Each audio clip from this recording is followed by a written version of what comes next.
আজকে একটা ছেলের জন্য একটা মেয়ে খুঁজতে হয়, খুঁজতে খুঁজতে দিন হাঁটার খোলসামারিতে পাওয়া গেল, বড় খোলসামারি। কোথায় পাওয়া গেল? বড় খোলসামারিতে পাওয়া গেল। এবার পছন্দ হয়ে গেল। ছেলের বাবা টেলিফোন করে বলে, হ্যালো, তোমার মেয়ে জান্নাতুনকে আমার বাড়ি পাঠিয়ে দাও। এইভাবেই ম্যানেজ করে নেওয়া হয় নাকি? এইভাবে, হ্যাঁ আমাদের পছন্দ হয়ে গেছে, পাঠিয়ে দেন, এরকম না না না। ও অতি অতি সম্মানিত মূল্যবান বস্তু।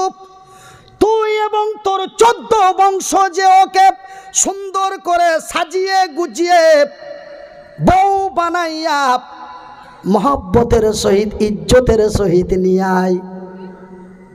বরকে নিয়ে যা, তার সাথে কিছু যাত্রী যা। আমরা বর যাত্রী বলি না?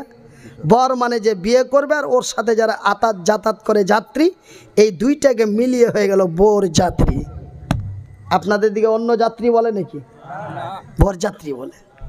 তবে তোরা 14 বংশ যা, দিয়ে ওকে ইজ্জত দিয়ে সাজিয়ে কুজিয়ে নিয়ে আয়, বউ বানায় নিয়ে আয়। ও তোর বাড়ি পড়ে মরতে আসবে না। কত সম্মান মূল্য দিয়েছে, সুবহানাল্লাহ বলেন। আজকে মনে হয় আপনাদের মেজাজ খুবই খারাপ নাকি? বলে আল্লাহ রে, পুরুষ না বানাইয়া নারী বানাইলে না জানি কত ভালো হইতো, আমরা এতই বেকার। এই বলে আপনাদের মেজাজ খারাপ নাকি বাজান? আমরা কত মূল্যবান, এটাও যদি সময় দেন ওটাও আপনার আগে শোনাবো। আমি নারীদেরকে মূল্যবান মূল্যবান বলতে বলতে রাত 1টা চলে গেলাম। তো সকাল 11টা পর্যন্ত যদি নারীরা মূল্যবান বলি, মাত্র 3.5 মিনিটে সবচাইতে মূল্যবান আমরা হয়ে যাব। জোরে বলুন সুবহানাল্লাহ। সেটা শুনবেন কি? একটু সময় দিতে পারবেন? তবে একটু ধৈর্য ধরেন। এইবার বলুন তো আমার ভাইয়েরা, 14 বাপ বেটা 14 বংশ চলে গেল বড় খলিসামারি। এবার ভাই বলেন তো, উত্তর পাড়ার মসজিদের ইমাম আব্দুল কাদের জিলানী এবার বিয়ে পড়াতে এলো।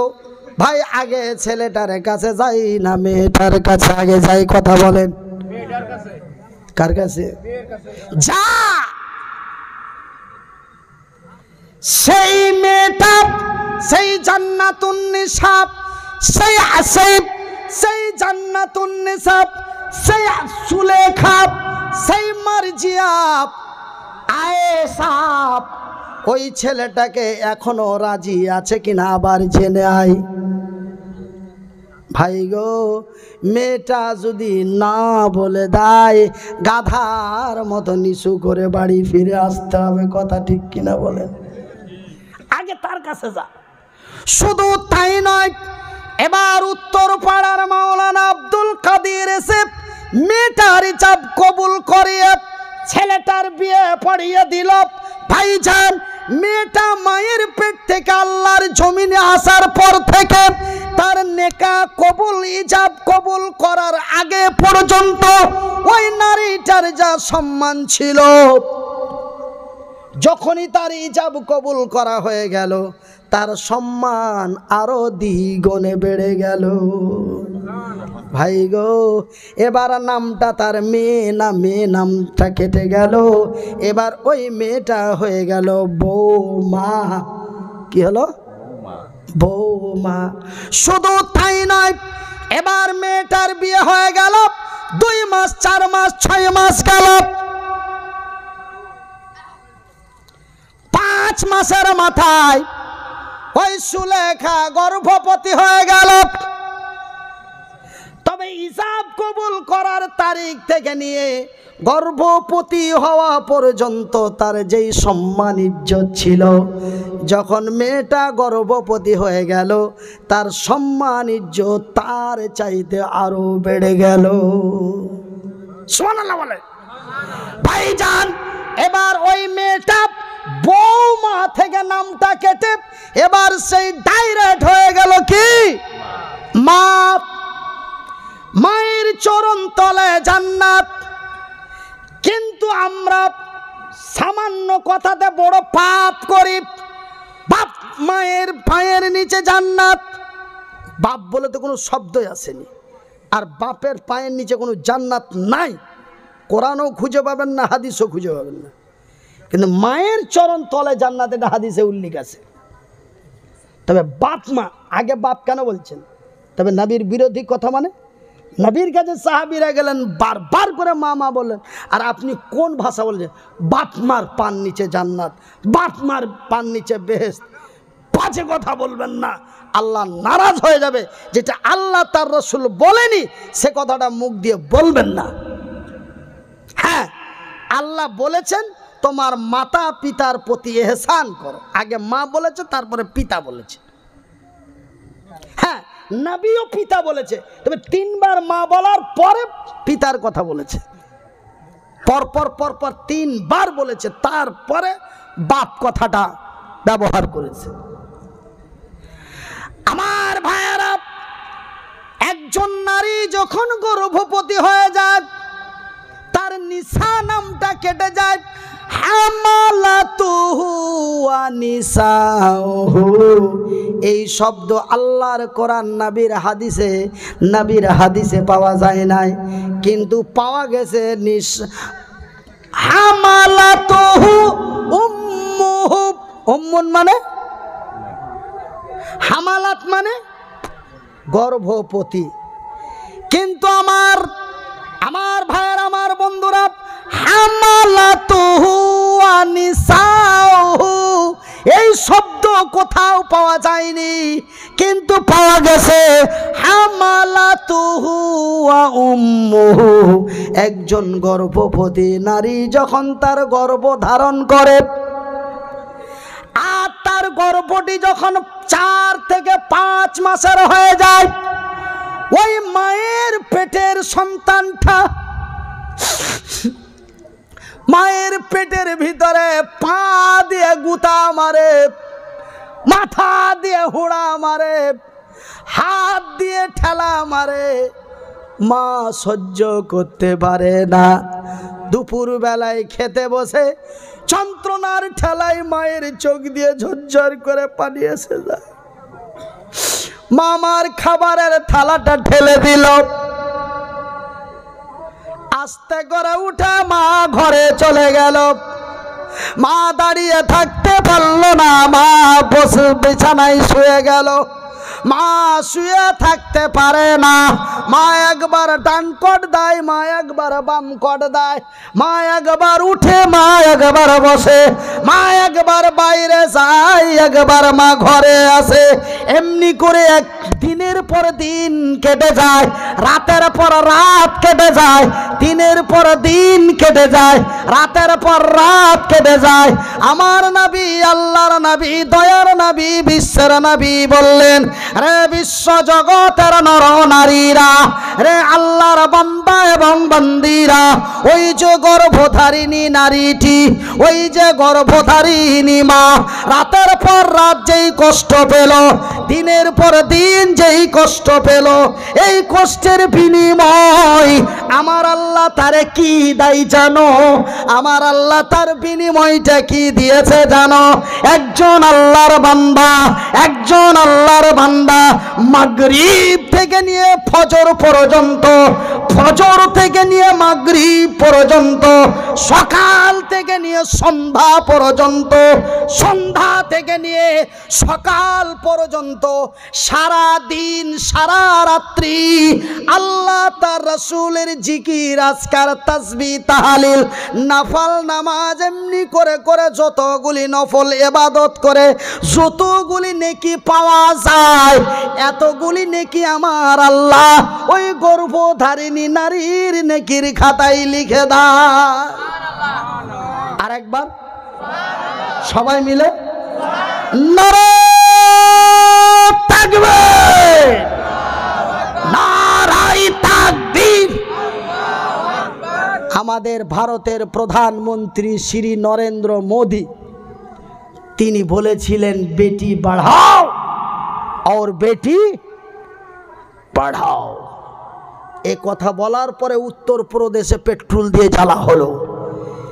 এই কথা বলার পরে আসামের 2 সুন্দরীকে ন্যাংটা করে পিটা হলো, থানায় নিয়েছে। কিন্তু আমার আল্লাহ এমন না।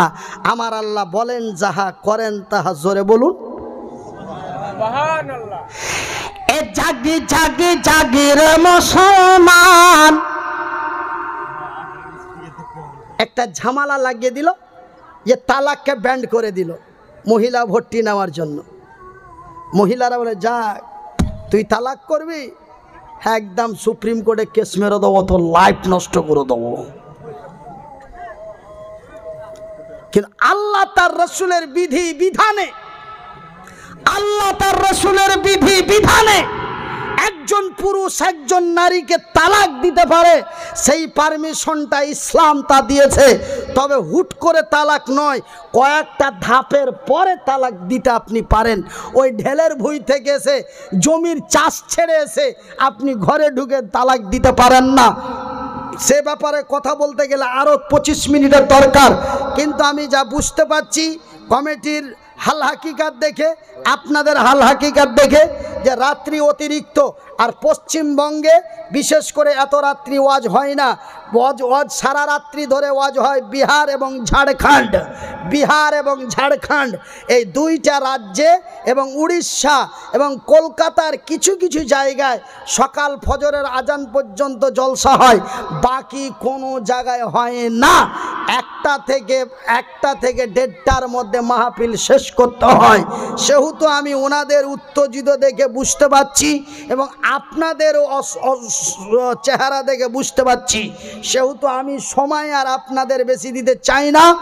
ওয়ানলি একটা কথা আপনাদের বলে আপনাদের কাছ থেকে বিদায় নেব এবং শেষ মোনাজাতটি এই হাত দিয়ে করে যাব, যেন আগামী কয়েক দিনের মধ্যে এই মাদ্রাসার ওয়াসিলায় এই মাদ্রাসার ওয়াসিলায় যেন আল্লাহ রাব্বুল আলামিন এই গ্রামবাসীকে বরকত দেখিয়ে দেয়। যেমন মা হালিমা আল্লাহর নবীকে বুকে জড়ানোর পরে মক্কা মদিনার মাটিতে, তায়েফের মাটিতে, হালিমার বাড়িতে আল্লাহর বরকত নেমে আসলো, যেন এই গ্রামের এই এলাকার মানুষের প্রতি যেন আল্লাহর বরকত নেমে আসে।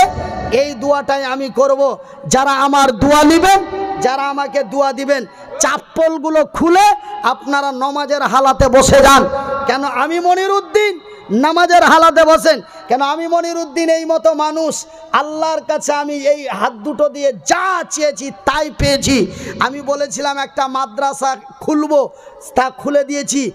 আপনারা মানে আমি আর অত কুলের কথা খুলে বলতে যাচ্ছি না। মানে আমি আল্লাহর কাছে যাহা চেয়েছি আমার আল্লাহ আমার তাহাই দিয়েছে। কেন আমি একজন এই মতো মানুষ, আর নবীও বলেছেন এমন লোকের দোয়া কবুল হয়। আমার চোখ দিয়ে, আল্লাহর দেওয়া চোখ দিয়ে বুখারীর হাদিসে পড়েছি, আল্লাহ মুসাফিরের দোয়া কবুল করেন, আল্লাহ মাসলুমের দোয়া গ্যারান্টি কবুল করেন, আল্লাহ মায়ের দোয়া গ্যারান্টি কবুল করেন। এই 3জন ব্যক্তির দোয়া আল্লাহ রিটার্ন করেন না।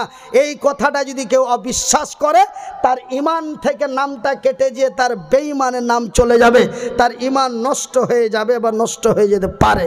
এই 3জন ব্যক্তির দোয়া আল্লাহ অবশ্যই কবুল করে, এটা আপনার হৃদয়কে জায়গা দিতে হবে। না, আমার মা, আজ থেকে আমার বয়স যখন 19 বছর ছিল, মা আমার রাত 2টোর সময় হাত ছেড়ে বলেছিল, আল্লাহ আমার মুনিরের হাত নাই, আল্লাহ আমার মুনিরের পা নাই, আল্লাহ আমার মুনিরের কর্ম করার ক্ষমতা নাই, আল্লাহ আমি মুনিরের মা মরে যাব, আল্লাহ আমার মুনিরের বাপ মরে যাবে, আল্লাহ আমার মুনির কি করে খাবে, আল্লাহ আমি তাহাজ্জুদ পড়ে রাত 2টোর সময় দোয়া করছি, আল্লাহ তুই আমার মুনিরের ভবিষ্যৎ কল্যাণ করে দে। ভাইজান, বন্ধু আমার আব্বা জানেরা, আমার সোনার চালেরা, আমার শিক্ষিত বুদ্ধিজীবীগণ, মায়ের দোয়া কবুল হয় এটা রাসূল বলেছেন। তার প্রমাণটা আপনাদের চেয়ারে, আপনাদের সামনে বসে আছে। জোরে বলি আলহামদুলিল্লাহ। তবে ভাইজান, আমার মা আমাকে এই জায়গাটাতে নিয়ে আসতে বড় কষ্ট করেছে। কষ্ট মানে কি? মানুষের দ্বারে দ্বারে আছেন গো কেউ আমার মুনিরের জন্য কেতাব নিব, বই নিব, 100টা টাকা দেবে। কেউ মাকে খুশি করে দিয়েছে, কেউ মাকে টেढ़া দুটো কথা বলেছে। তোর ছেলেও লেখাপড়া করে না, তোর ছেলের নাম দিয়ে নিয়ে যে তোরা খাস। মা চোখের পানি ফেলতে ফেলতে, তোর জন্য কি মানুষের কাছে লজ্জা এমন করে হারাতে হবে? মাকে বলেছিলাম, মা আমার হেড মাওলানা শেখ আলহাজ মাওলানা আসগার আলী সাহেব শাইখুল হাদিস, যিনি বুখারীর দার্স দেন, আমি ওনার মুখে শুনেছি, মা তোদের দোয়া কবুল হবে গ্যারেন্টি, তুই দোয়া দিয়ে দিস মা, আমি বড় কল্যাণ হয়ে যাব। ভাইজান, আমার মায়ের মতো আপনাদের কাছে আমি ভিক্ষা চাইব। আমার মা আমাকে লেখাপড়ার জন্য, আমার মা আমাকে কোরআনের শিক্ষা দেওয়ার জন্য মানুষের কাছে ভিক্ষা করেছিল। এইটাই মাদ্রাসা তো নাকি?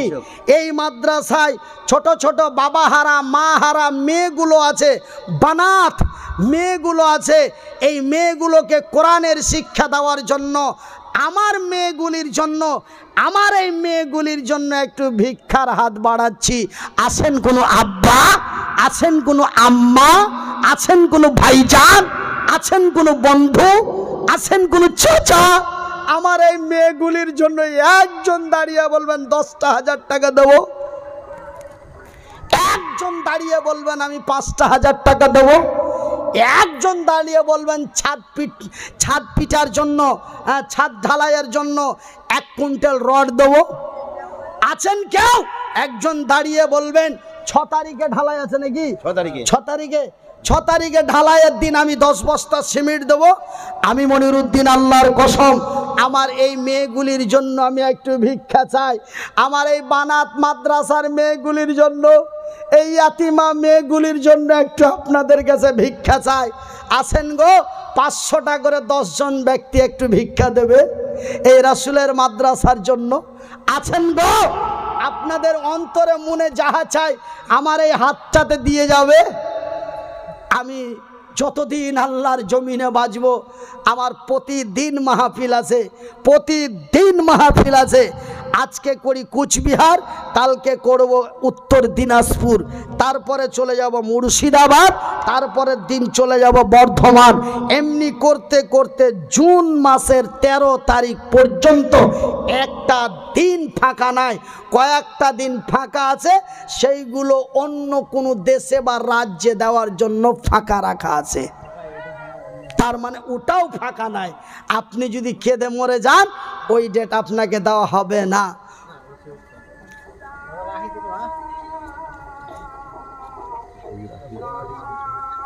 এটাই গরিব মানুষ। এ গরিব মানুষ ফড়িং খাই, ঘোড়াতে চড়িয়া পায়খানায় যায়। ঘোড়া পড়ে আগারে, আমি বলি বাবারে, এমন গরিব মানুষ এখানেতে এলো, 50 টাকা ফেরে দিয়ে চলে গেল। কি নাম? শাহাজুল হক। এ শাহাজুল হক ভাই এখানে আসিয়া 500 টাকা দিল ইয়াতিমা খানারও লাগিয়া। এ বানাতো বানাবো বলে দিয়ে দিল দান, কবুল করো খোদা পাক সুবহান। আপনারা দিয়ে কেউ সোজা যাবেন না, জায়গাতে বসবেন, দুয়ার আগে কেউ বের হবেন না। আমার মনে বড় দুঃখ হবে, একটা মুসাফিরকে যদি দুঃখ দিয়ে যান। আমি বরদোয়া দিব না, আল্লাহ বরদোয়া দিতে নিষেধ করেছেন, আল্লাহ নবীও বরদোয়া দেওয়াকে কাবিরা গুনাহ মনে করেছেন। বরদোয়া দিব না, কিন্তু আমার মনে যদি দুঃখ দিয়ে চলে যান, আল্লাহ আপনাকে ছেড়ে দেবে না, এটা কিন্তু বলে রাখলাম। অসুবিধা ছাড়া আপনারা কেউ যাবেন না। আমি নেমে যাওয়ার পরে পিছন পিছন চলে যাবেন, আমি খুশি হব। হ্যাঁ, ও বক্তা আছে, তবে ওই বক্তার বেজ্জতি করবেন না। কেন যে কি পশ্চিমবঙ্গ, আসাম, মেঘালয়, ত্রিপুরা, অরুণাচল, মিজোরাম, উড়িষ্যা, ঝাড়খণ্ড, বাংলাদেশ, নেপাল, পাকিস্তান, কোনো জায়গায় আমার পরে বক্তা দেয় না। আমার পরে বক্তা দিলে বেলে বক্তার বেজ্জতি হয়, মানে আমার সাথে সাথে লোকটি বেরিয়ে চলে যায়। আমি কি এমন করি ভাই? কি নাম? আনিসুর রহমান, 500 টাকা। আল্লাহ তোমার বান্দার দান কবুল করো। শফিকুল ইসলাম 500 টাকা, আল্লাহ তোমার বান্দার দান কবুল করো। নূর জামান 500 টাকা, আল্লাহ তোমার বান্দার দান কবুল করো। আব্দুল সত্তার 500 টাকা, 200 টাকা, আল্লাহ তোমার বান্দার দান করো। 5000 টাকা। কি নাম ভাই? মুজাফফর হক। একটু আস্তে জোরে বলি নারায়ে তাকবীর। এ মুজাফফর হক বান্দা তোমারও এলো পরিমাণে টাকা 5000 দিল, নগদেতে বান্দা তোর বুঝাইল দান, কবুল করিবে খোদা পাক সুবহান, মিটাবে আল্লাহ তার মনের আরমান। আমিন ও আমিন খোদা, আমিন ও আমিন। মুসলিম মিয়া ফের দেখো এসে গেল, 200 টাকা ফের দিয়ে চলে গেল, যে উদ্দেশ্যে যে নিয়াতে দিয়া দিছে দান, কবুল করিবে খোদা পাক সুবহান। একবার আস্তে করে বলি আমিন। আমার ভাইয়েরা, আমার বন্ধুরা, তবে 500 করে টাকা 10 জন চেয়েছি। আচ্ছা ও হযরত, আমার মায়ের 5টা বেটা 4টা বেটি, তার মধ্যে মা সবচাইতে আমাকে বেশি ভালোবাসত, আলহামদুলিল্লাহ বলেন। এক অপদার্থর বাচ্চা আমার কথাটার ব্যঙ্গ করে দাঁড়িয়ে বলছে আপনাকে এমনি ভালোবাসত, আপনার রাত গেলে যে 20,000 পান তার জন্য। আমি বললাম ইডিয়েট, সেদিন আমার লেখাপড়ার পয়সা জুটছিল না, সেদিন আমার 14 বংশতে কোনো ভিখারি ছিল না, আমার 14 বংশতে কোনো ভিখারি ছিল